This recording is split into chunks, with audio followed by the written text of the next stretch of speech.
I've had the fascination to do something in M&A since Pretty Woman, literally.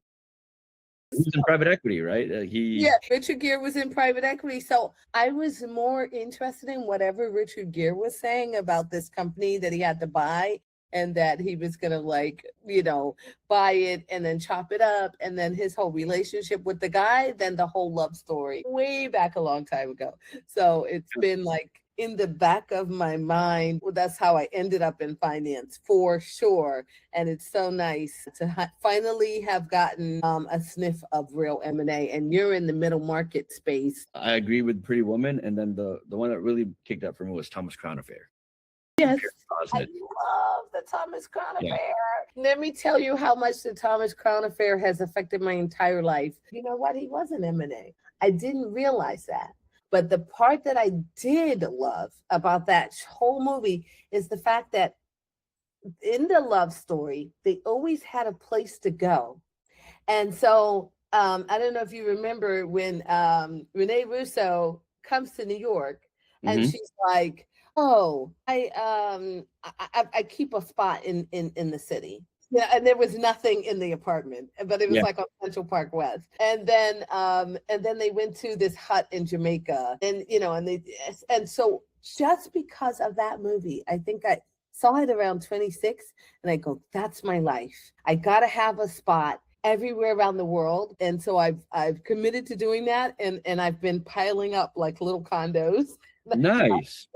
All around the world. Where should I go on spring break? And can I use one of your spots? Yeah, like I'm in San Diego. I'm about to leave this apartment right now, which is in Orlando, and I'm going to go to Kenya. And I'm going to Nairobi because my sons are in Nairobi right now. Wow. We have a spot in Japan and in Osaka. Yeah, in Osaka. But he said, well, my son just got married in Japan yesterday. So he said that he's leaving the apartment in Osaka and he's going to move to Kobe, which I just learned how to say that last night, literally, when they called me. That Kobe, Kobe beef is Kobe. So now I know that.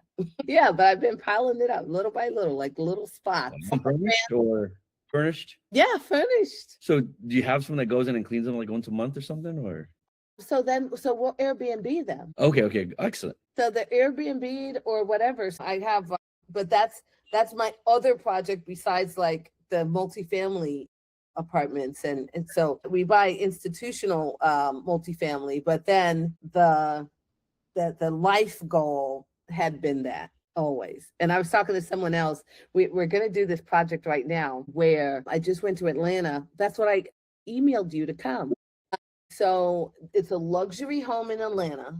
Okay. And they have two. So my friend, they're fellow real estate investors, and what they do is they're focused on luxury co-living. Okay. So Atlanta has all these mansions. Like when the market is great, they do great. They build these huge houses with a bunch of land, gorgeous, and then the market turns around, and then they've got these houses that are literally they have two of them from the same owner. So it's just gorgeous.